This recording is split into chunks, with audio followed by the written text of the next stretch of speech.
Le sang coulait des mains de Malik Thomas alors qu'il se tenait silencieux, regardant dans les yeux terrifiés du commissaire de police Blake. « Mon père a sauvé 27 soldats blancs au Vietnam, dit-il d'une voix basse, tremblante de fureur. Avant que vous ne l'abattiez, parce qu'il lisait dans sa voiture. » Avec une précision inébranlable, Malik a armé l'explosif final. « La justice, murmura-t-il, se présente sous de nombreuses formes.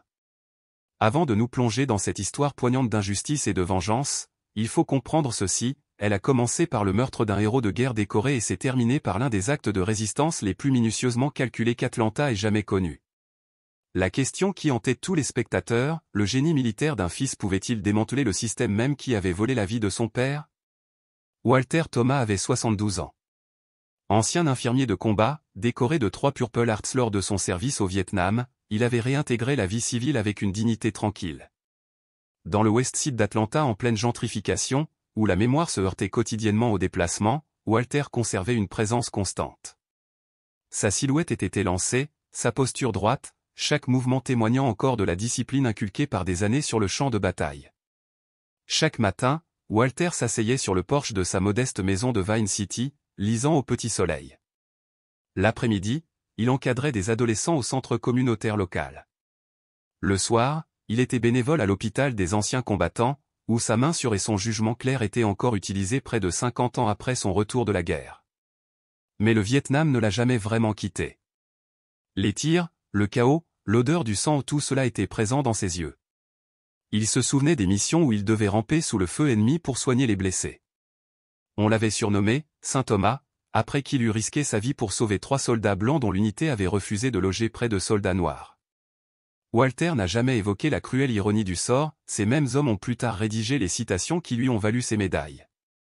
C'était un mardi matin lorsque Walter partit pour sa promenade quotidienne dans Washington Park. En approchant de la vieille Cheney, il aperçut les agents Keller et Davison. Le quartier les connaissait bien, agressifs, surtout envers les jeunes hommes noirs. Ce jour-là, leur cible était Jamal, un employé d'épicerie que Walter avait reconnu grâce à l'immeuble où il était bénévole. La posture de Jamal en disait long, les mains levées, les épaules rentrées. La peur. Walter s'approcha lentement, sa carte d'identité de l'hôpital des anciens combattants suspendue au cordon autour de son cou. « Agent, bonjour, dit-il d'un ton neutre. Puis-je clarifier quelque chose? Jamal livre les courses aux personnes âgées de mon immeuble. » Davison fronça les sourcils, la main posée sur son arme. « Reste en arrière, mon vieux. Ce ne sont pas tes affaires. » La voix de Walter resta calme. « Je comprends, officier. Je veux juste vous montrer ma carte d'identité des anciens combattants. » Il fouilla dans la poche de son manteau, mais Keller, déjà agité, réagit avec une force mortelle. Sans avertissement ni coup de semonce, Keller a dégainé son arme et a tiré. 3 détonations aiguës résonnèrent dans le parc. Walter s'écroula au sol, sa carte d'ancien combattant toujours serrée dans sa main ensanglantée. Du rouge s'étalait sur sa chemise bleu clair. Alors qu'il perdait connaissance, ses pensées se tournèrent non pas vers la peur, mais vers son fils. Il pria pour que Malik, élevé dans la dignité et la retenue, ne laisse pas le chagrin se transformer en rage. Pour que son fils ne sombre pas dans le même abîme qui avait englouti tant d'autres. Alors que Walter gisait mourant, Keller se pencha et lui planta un couteau à cran d'arrêt dans la main. Davison, calme et expérimenté, fit un rapport par radio, tir impliquant un policier, sujet agressif, arme blanche. Ce qu'aucun des 2 policiers n'a vu, c'est Tamara Jackson, une étudiante de 19 ans assise sur un banc public à proximité. Son téléphone, posé sur ses genoux, enregistrait toute la scène. Trop effrayée pour parler immédiatement, trop hantée pour effacer la vidéo, elle tenait la vérité entre ses mains tremblantes. Les secours sont arrivés en quelques minutes. Mais pour Walter Thomas, l'homme qui avait autrefois tenu des soldats mourants dans ses bras sous le feu ennemi, il n'y aurait pas de secours, pas de seconde chance, pas de possibilité de dire adieu à son enfant unique. Malik Thomas atterrit à l'aéroport international Hartsfield-Jackson d'Atlanta 18 heures plus tard. Il avait été extrait d'une mission secrète au Yémen dès que l'ambassade américaine apprit la mort de Walter. Il traversa le terminal avec une autorité tranquille, sa posture trahissant des années de discipline. Les voyageurs s'écartèrent instinctivement. Quelque chose en lui ou son allure, son silence imposait l'espace. Il repensa à l'appel. la voix froide et saccadée l'annonçant que son père était mort, lors d'une confrontation avec la police. Malik comprit instantanément que quelque chose n'allait pas. Son père calme, intègre, précis n'aurait jamais envenimé la situation. Tandis que le taxi traversait la ville, la mémoire se brouillait avec la réalité. Il y avait l'athlétisme où Walter encourageait chaque course. L'église où il pleurait la mère de Malik. Le centre communautaire où ils avaient appris les échecs, le débat et la maîtrise de soi. En arrivant à la maison de Vine City, Malik remarqua immédiatement les signes, un montant de portes cassées, des cadres photos de travers, des tiroirs entr'ouverts.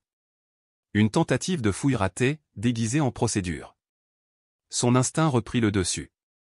Il inspecta les pièces, notant les documents manquants, notamment le journal de son père. Celui dans lequel il écrivait chaque jour. Aux funérailles, Malik a immédiatement repéré les policiers en civil. Mal déguisés, leurs écouteurs scintillant sous le soleil de Géorgie, ils prenaient des photos des personnes en deuil et chuchotaient à la radio. Plus tard, Malik a examiné le rapport officiel, obtenu par l'intermédiaire d'un ami des archives municipales.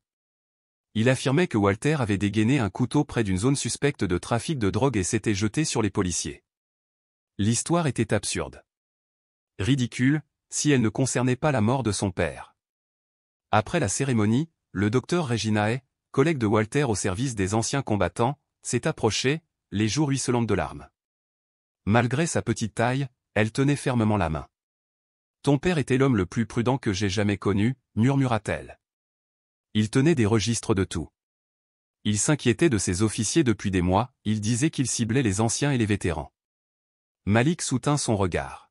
« J'ai besoin de tout ce que tu as, dit-il. Chaque note. Chaque mot. » Ce soir-là, Malik retourna au parc.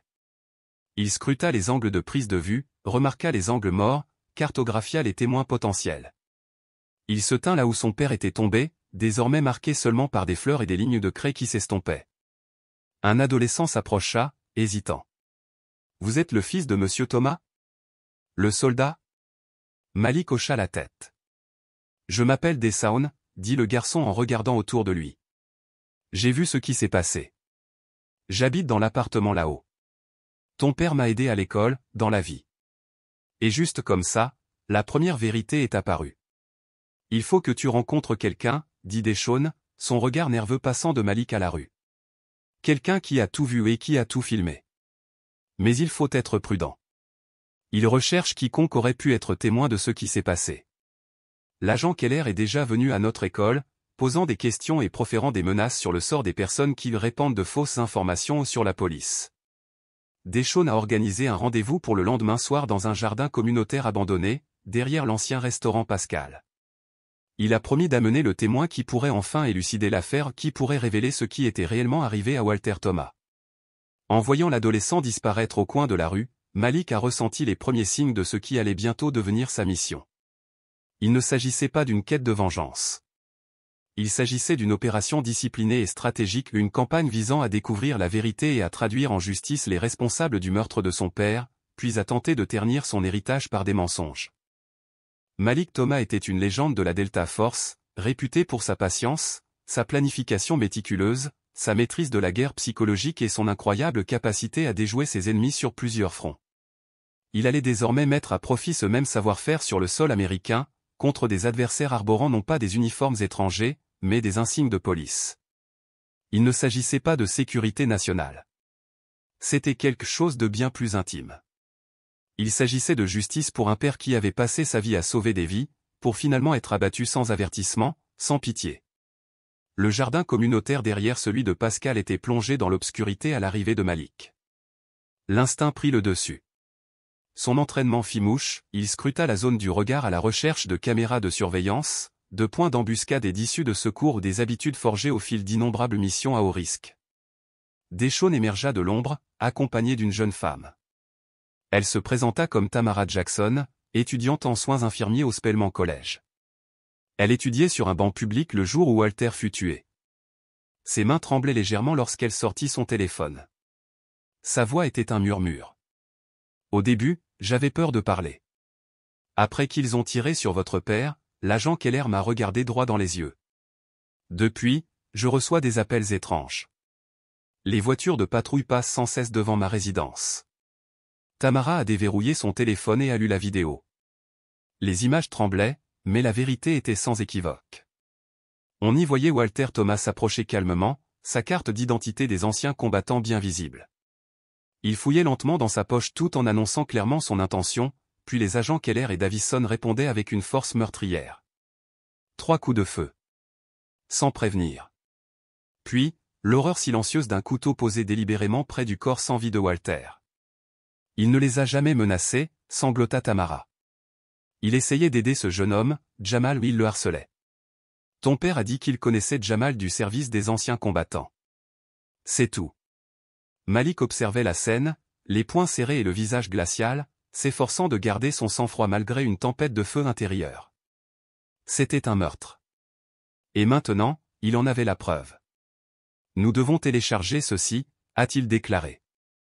Mais en essayant, ils ont découvert que les comptes de Tamara avaient été mystérieusement verrouillés, déclenchant des protocoles de vérification d'identité qui déclenchaient des alertes de sécurité.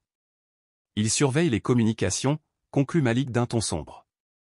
Deschônes a confirmé avoir rencontré des problèmes similaires. Quelqu'un, doté d'une expertise technique pointue, ne voulait pas que cette vidéo voie le jour. De retour chez Walter, Malik creusa plus profondément. Ce que la police avait oublié, un double fond dans le vieux casier militaire de son père.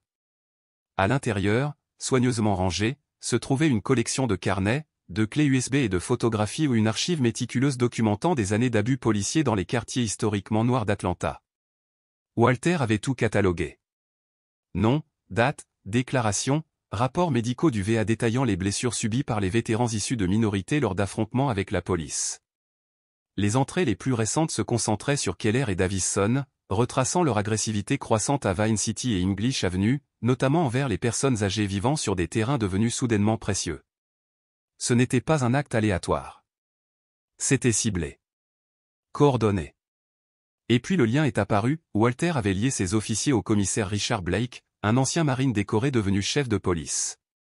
Blake avait bâti sa carrière sur un programme de répression de la criminalité qui affectait de manière disproportionnée les communautés noires, tout en ignorant la montée de la violence dans les quartiers blancs.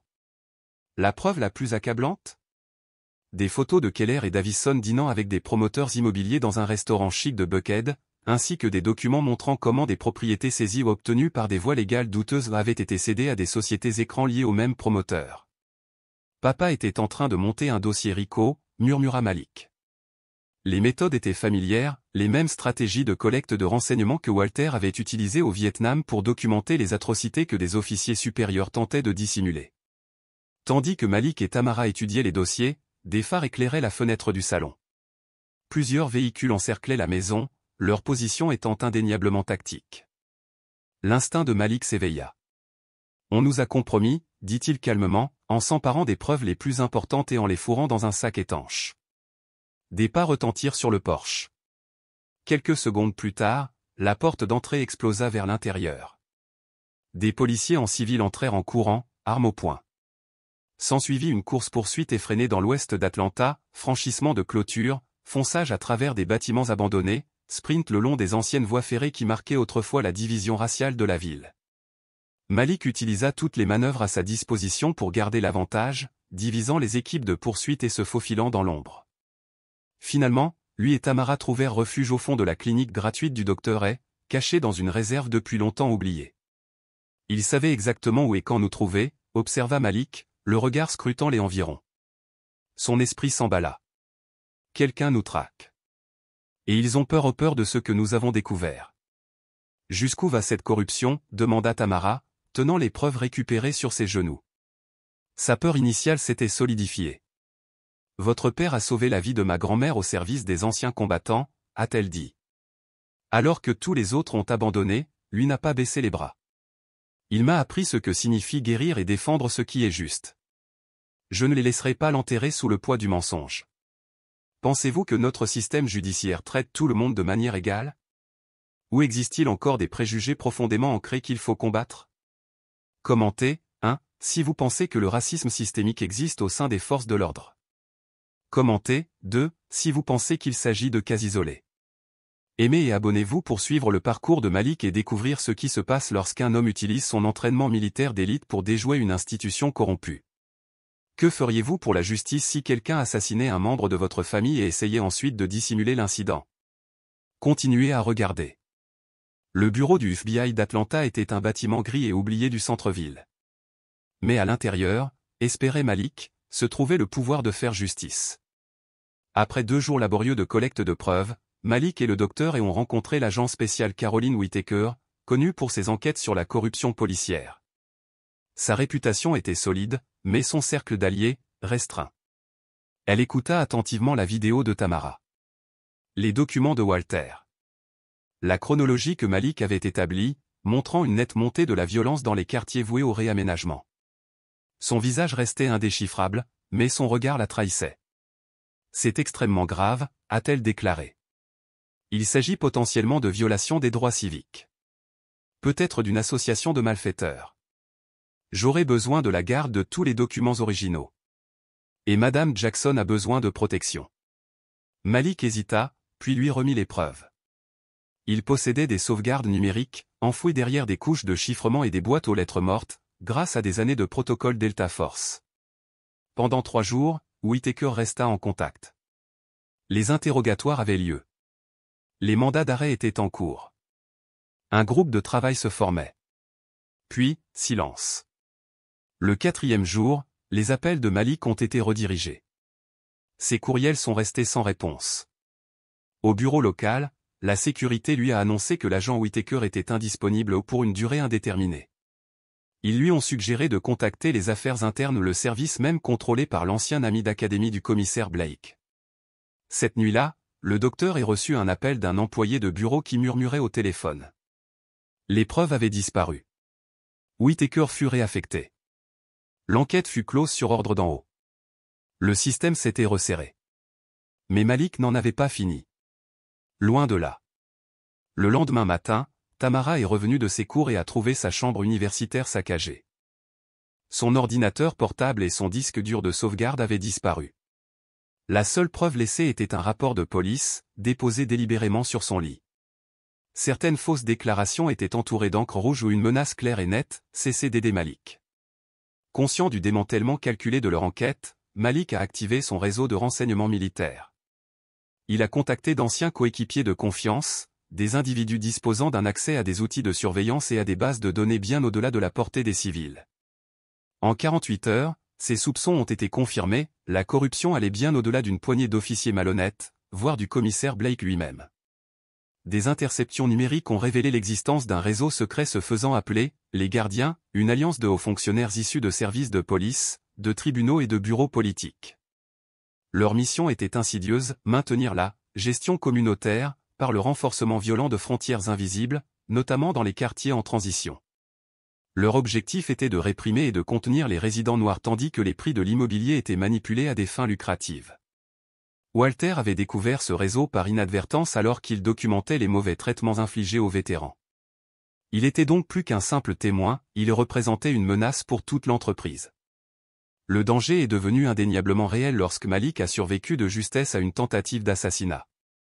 Alors qu'il rencontrait un informateur, il a été pris en embuscade avec une précision telle qu'elle ne pouvait provenir que d'agents formés à des tactiques spécialisées. L'équipe d'intervention, composée de 3 hommes, a utilisé des protocoles de communication et des stratégies de déplacement directement issues des unités de police d'élite. La formation d'élite de Malik l'a sauvé.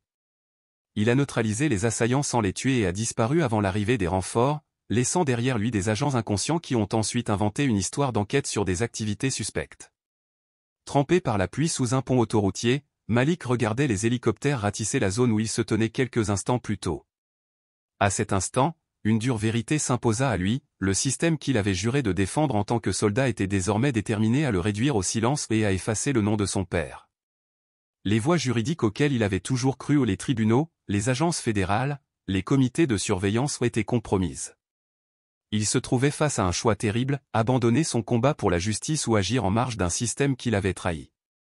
Alors que la foudre illuminait le ciel d'Atlanta, Malik prit sa décision. Fini les procédures judiciaires civiles. Il était temps d'appliquer les stratégies de guerre asymétriques qui avaient fait de lui une légende dans les milieux militaires. Si le système le considérait désormais comme un combattant ennemi plutôt que comme un fils en deuil, qu'il en soit ainsi. Il réagirait en conséquence, utilisant toutes les compétences que le gouvernement avait investies pendant des années et des millions à développer. L'ironie ne lui échappait pas, il allait désormais utiliser ces mêmes compétences contre la corruption même qui entourait le drapeau qu'il avait défendu au péril de sa vie. Walter lui avait dit un jour que la justice n'arrivait pas toujours par les voies officielles. Parfois, l'acte le plus patriotique consiste à demander des comptes à son pays, non pas à ses instincts les plus bas, mais à ses idéaux les plus élevés. Malik a transformé l'usine Williams Iron Works abandonnée, située dans le secteur industriel d'Atlanta, en base opérationnelle avancée. Son agencement labyrinthique, ses multiples points d'accès et son emplacement isolé offraient des conditions idéales pour une guerre asymétrique. Utilisant des protocoles d'urgence et de fausses identités forgées à l'époque où il était au sein de la Delta Force, il a rapidement acquis le nécessaire pour une mission prolongée, équipement de surveillance, communication cryptée, équipement tactique et armes non létales. La croyance de son père en la valeur de la vie humaine est restée son principe directeur, même aujourd'hui. Dans les 72 heures, ses anciens camarades d'équipe sont arrivés. Carmen Rodriguez, leur spécialiste du renseignement d'origine électromagnétique, avait autrefois coupé les communications d'un réseau terroriste entier à travers 3 pays. Jackson Williams, expert en démolition et pénétration, avait sauvé des otages en cette opération grâce à une force précise et mesurée. Et Darius King, leur spécialiste en reconnaissance furtive, était un fantôme, sa capacité à traverser le territoire ennemi sans être détecté était entrée dans la légende. Ils ne sont pas venus en soldats, mais en frères ayant survécu ensemble à l'impossible. Ils ont suivi un même code, personne n'est laissé pour compte et aucune injustice ne reste impunie. Je sais que ce que je vous demande vous met tous en danger, leur a dit Malik, alors qu'il se tenait devant un écran tactique montrant la structure de pouvoir entrelacée d'Atlanta, cartes, profils et réseaux de connexion. Ceci n'est pas autorisé.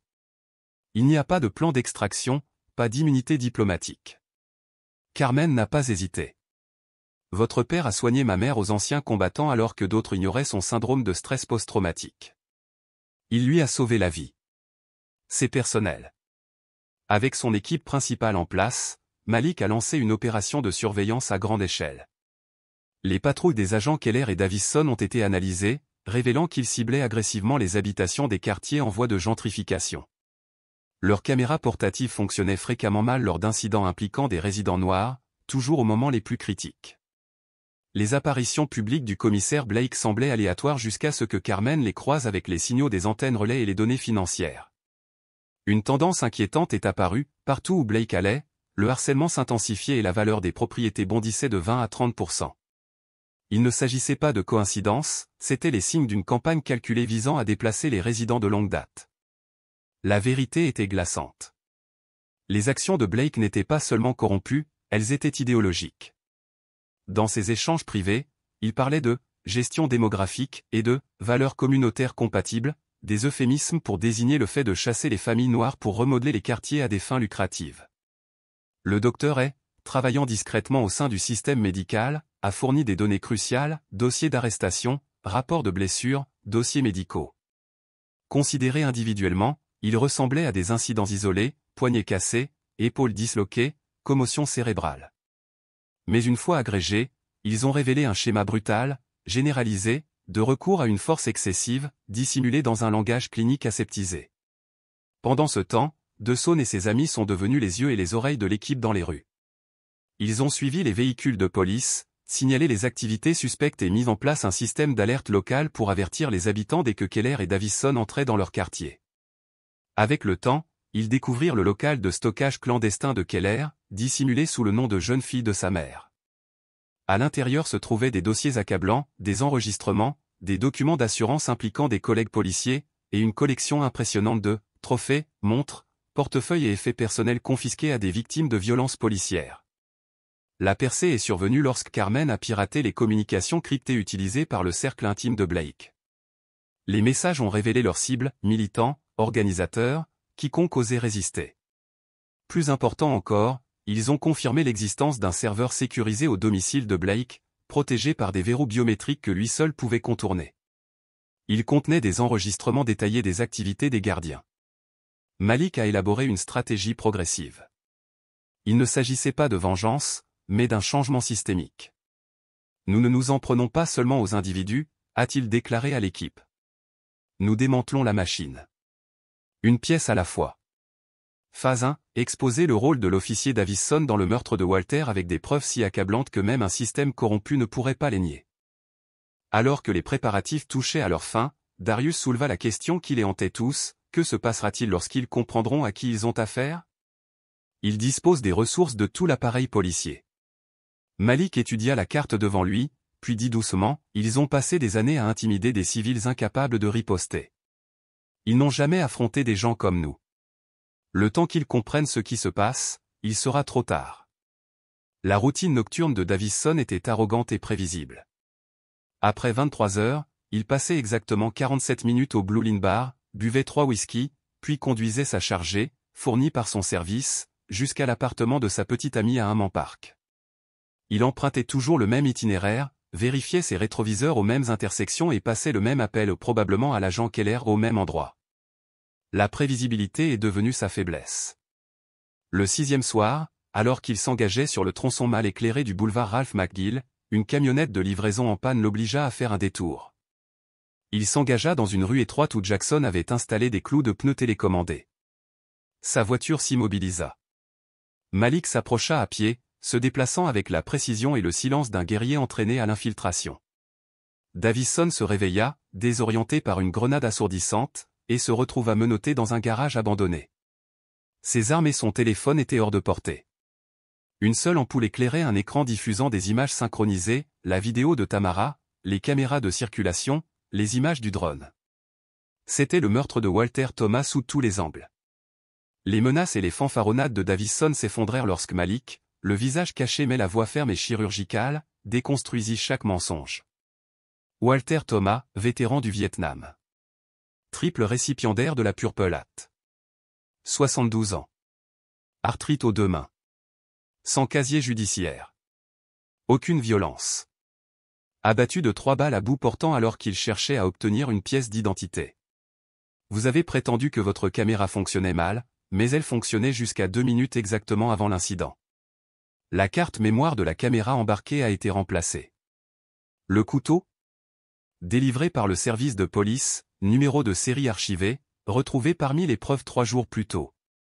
Pendant 97 minutes, Malik a exposé toute l'étendue du problème, arrestations illégales, relogement forcé, pots de vin versés par des promoteurs. Davison n'était pas un policier infidèle. Il était un pion au sein d'un réseau orchestré par le commissaire Blake. Malik ne l'a jamais touché. Mais la pression psychologique était incessante. Il a laissé croire à Davison que les dossiers étaient déjà entre les mains des médias et des agences fédérales. La coopération, disait Malik, était son seul espoir. Davison a finalement craqué. Il a tout avoué. Walter avait été pris pour cible en raison de son activisme. Le couteau avait été planté sur ordre de Blake. Les agents qui aidaient à déplacer les habitants étaient récompensés par des promotions accélérées. Malik avait la preuve, et la guerre pour la justice ne faisait que commencer. Plus important encore, Davison révéla l'existence de réunions mensuelles au cours desquelles le commissaire Blake assignait personnellement des cibles prioritaires à un cercle d'agents de confiance. La réunion suivante était prévue dans 3 jours seulement au pavillon de chasse privé de Blake, à l'extérieur de la ville. Cependant, à l'insu de Davison, Carmon avait placé un dispositif sophistiqué de localisation et d'enregistrement dans son véhicule de service, une technologie initialement conçue pour surveiller les services de renseignement étrangers, aujourd'hui réaffectée à la surveillance de ses déplacements et de ses conversations. L'équipe de Malik avait libéré Davison, croyant à tort que sa coopération lui avait valu une protection. Mais le premier geste de Davison confirma les prédictions de Malik, un trajet paniqué jusqu'au domicile de l'agent Keller, à minuit.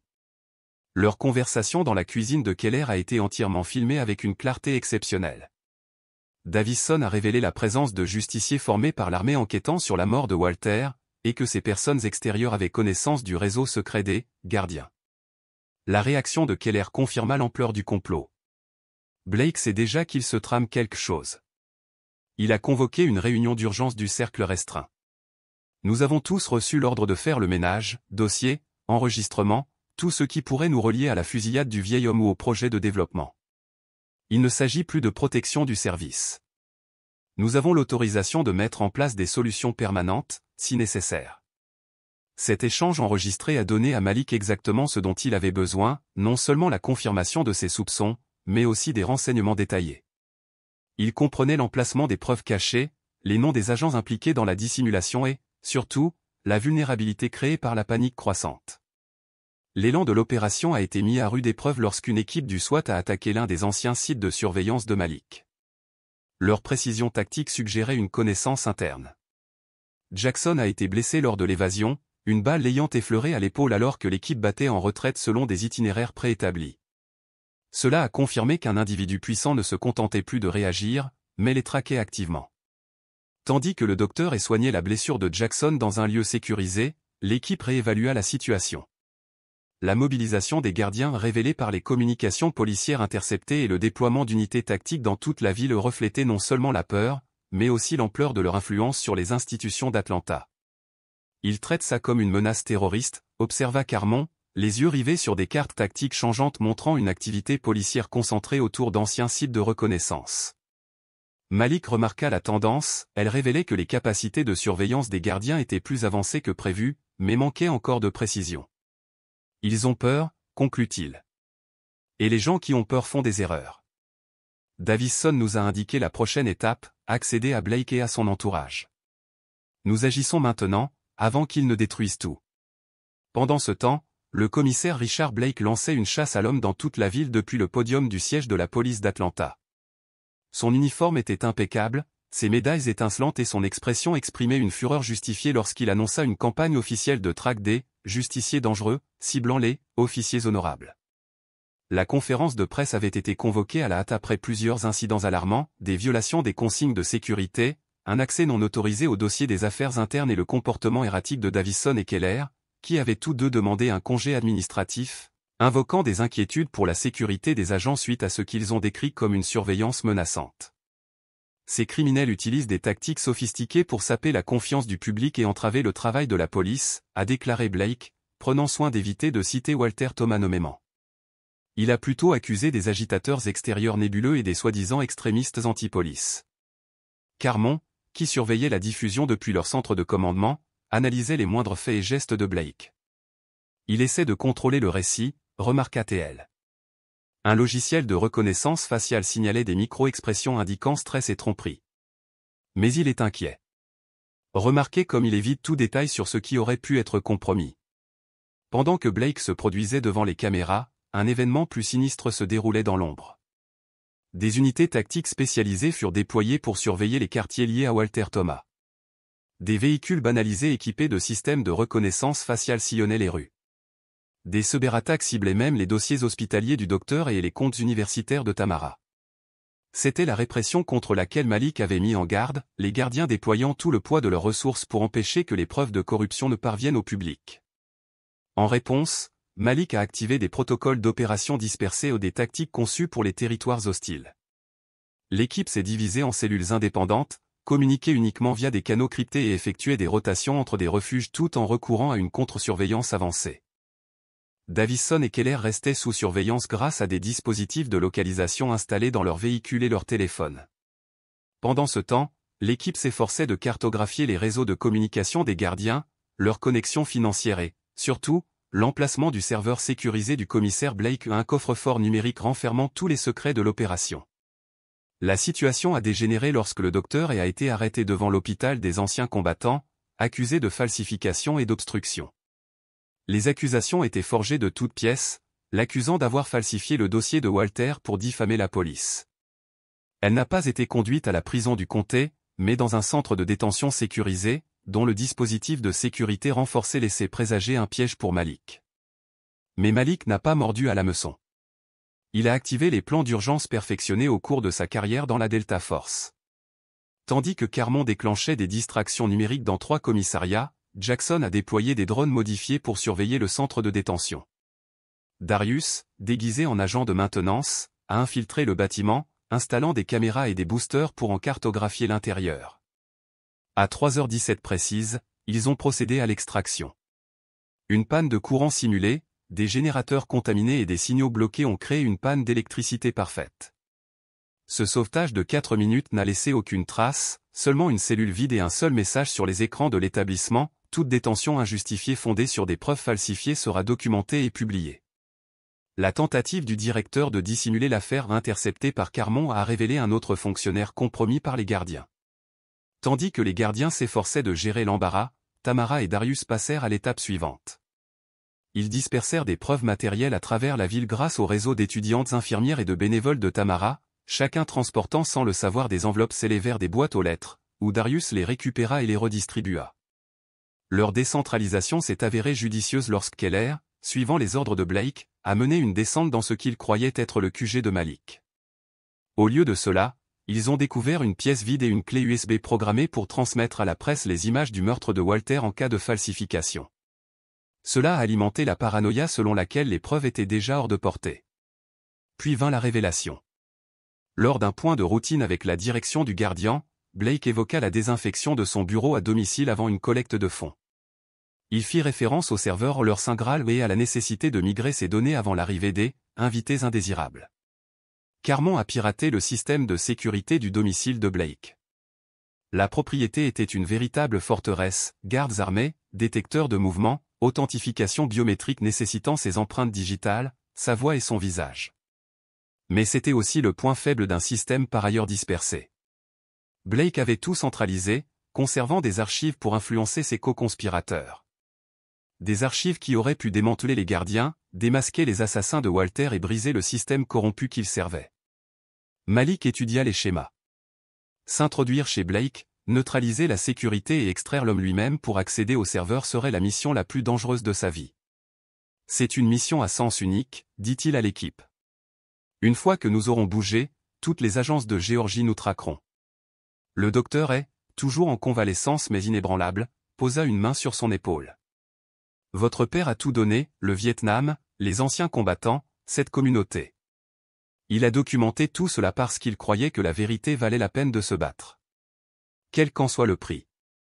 Une fois le plan finalisé, les diversions en place et les extractions planifiées, l'équipe se préparait à affronter l'homme responsable non seulement de la mort de Walter, mais aussi de l'enracinement du racisme au cœur des institutions d'Atlanta. L'homme qui portait un badge alors qu'il dirigeait un empire criminel. Vous n'avez rien accompli, si ce n'est assurer votre propre mort ou votre emprisonnement. Malik a réagi en activant silencieusement une série d'écrans, révélant la position actuelle de chaque agent de sécurité présent dans le bâtiment.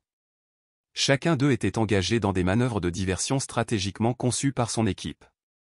Sur des écrans supplémentaires, des images en direct étaient diffusées des équipes d'intervention d'urgence déployées à travers Atlanta, traquant des ombres, chacune constituant une traînée fantôme soigneusement conçue pour tromper.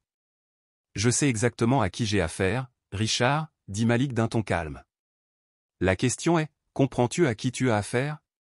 Le duel psychologique s'intensifia lorsque le commissaire Blake changea de tactique. Il commença à justifier les actions du gardien, habillant ses arguments d'un langage raffiné de rénovation urbaine et d'amélioration des conditions de vie. Selon Blake, certaines communautés résistaient à l'évolution naturelle des quartiers et nécessitaient donc un encadrement ferme, pour assurer leur progression au euphémisme à peine voilé pour désigner le déplacement systématique des résidents noirs de leurs propriétés de valeur. Walter Thomas, affirmait-il avec une nonchalance glaçante, n'était pas un simple vieillard. Le racisme désinvolte de Blake révélait une vie de préjugés incontestés. Walter avait organisé des locataires, documenté des agissements policiers illégaux, déposé des plaintes officielles et créé des obstacles bureaucratiques. Selon Blake, Walter était un obstacle au progrès. Les policiers, insistait-il, n'avaient fait que lever cet obstacle. Ces choses arrivent dans des environnements urbains en constante évolution, dit Blake, comme pour justifier une peinture renversée. Malik le laissa parler, permettant au commissaire de s'enfoncer davantage dans son auto-incrimination. Chaque mot était capté par de multiples dispositifs cachés. L'arrogance de Blake, sa foi inébranlable en sa propre invulnérabilité, le poussa à révéler toute l'étendue des intentions du gardien. Il a décrit des campagnes de harcèlement ciblées contre des dirigeants communautaires, le recours à de fausses accusations pour contraindre les propriétaires à vendre, et la dévaluation stratégique des propriétés par une application sélective du code du logement. Il a nommé des agents connus pour leur usage excessif de la force, affectés délibérément dans des zones ciblées pour le réaménagement afin d'encourager le respect des règles. Ce n'est que lorsque Blake prit enfin conscience de l'ampleur de son exposition que son ton changea. Son arrogance s'évapora, remplacée par la panique. Il commença à proposer des accords à Malik, une indemnisation pour la mort de Walter, des promesses de réforme, et même un poste au sein du réseau Guardian. Chaque offre, chaque argument de négociation, en révélait davantage sur le réseau corrompu de juges, de politiciens et d'acteurs du monde des affaires qui profitaient du complot. La confrontation atteignit son paroxysme lorsque les agents Brennan et Sullivan, alarmés par le silence prolongé de Blake, tentèrent de pénétrer dans le bureau. Malik, opérant avec une grâce mortelle, aguerri aux opérations spéciales d'élite, les neutralisa sans faire de victimes, grâce à des gestes rapides et chirurgicaux qui firent de lui une légende sur le terrain. Les alarmes retentirent. Les protocoles de sécurité se mirent en place. Blake, acculé et désespéré, tenta un dernier acte de sabotage. Il lança une purge du serveur privé du Guardian, une autodestruction destinée à effacer tous les enregistrements. Mais Carmon avait déjà anticipé le coup. Elle avait isolé le système grâce à des mesures de cyberdéfense perfectionnées au fil d'années de cyberguerre secrète. Tandis que les équipes tactiques se précipitaient vers le manoir, Malik activa le protocole d'extraction. Des charges explosives furent placées avec précision pour créer des brèches, désactivant les systèmes d'alimentation et de communication. Dans le chaos qui s'ensuivit, Malik fit emprunter à Blake une série d'itinéraires d'évacuation prédéfinis, pour finalement atteindre un véhicule prêt à partir rapidement. Blake n'était plus seulement un fugitif. Il était un atout, son accès biométrique était crucial au dossier et son témoignage était potentiellement capable de démanteler toute une structure de pouvoir. À l'intérieur d'une installation industrielle fortifiée transformée en centre de commandement, le commissaire Blake était assis, enchaîné à une chaise renforcée. Son uniforme, autrefois impeccable, était maintenant froissé et taché. Son visage oscillait entre défi et effroi tandis que Malik préparait calmement le matériel pour la phase finale de l'opération. « Quoi que tu prépares, ça ne marchera pas, » murmura Blake, même si sa voix avait perdu son mordant. « Tout le département me recherche. Le FBI, le GBI, toutes les agences de l'État. Tu ne peux pas t'échapper. »« Je ne cherche pas à m'échapper, Richard, » répondit Malik. « J'accomplis ma mission. Justice pour Walter Thomas et pour toutes les victimes de votre réseau des gardiens. » Grâce à des protocoles conçus pour l'extraction de renseignements de grande valeur, Malik a contraint Blake à autoriser l'accès aux serveurs, empreintes digitales, reconnaissance faciale, reconnaissance vocale. Le système s'est déverrouillé, révélant des preuves bien plus accablantes que Malik lui-même ne l'avait imaginé. Des campagnes de harcèlement méticuleusement documentées ciblant les quartiers noirs ont été menées. Des pots de vin ont été versés par des promoteurs qui avaient profité de la baisse artificielle de la valeur des propriétés. Des courriels internes ont été envoyés aux policiers pour les inciter à inventer des accusations, à cibler des militants et à manipuler l'opinion publique. Et, plus accablant encore, des directives explicites désignant Walter Thomas comme une cible prioritaire, en raison de ses efforts pour dénoncer les abus policiers. Lorsque Carmon a lancé le protocole de diffusion, les données ont été diffusées dans tous les principaux médias, agences fédérales et journalistes d'investigation indépendants connectés à leur réseau. Blake, acculé et vaincu, fit une dernière tentative de persuasion. « Cela ne changera rien de fondamental », a-t-il déclaré. Le système se protège. Il y aura peut-être quelques procès spectacles, quelques scandales, mais le pouvoir trouve toujours un moyen de survivre. Malik marqua une pause, absorbant l'amère vérité des mots de Blake. Il comprenait. Les systèmes ne s'effondrent pas par simple exposition. Ils persistent par inertie, protégés par ceux qui en bénéficient.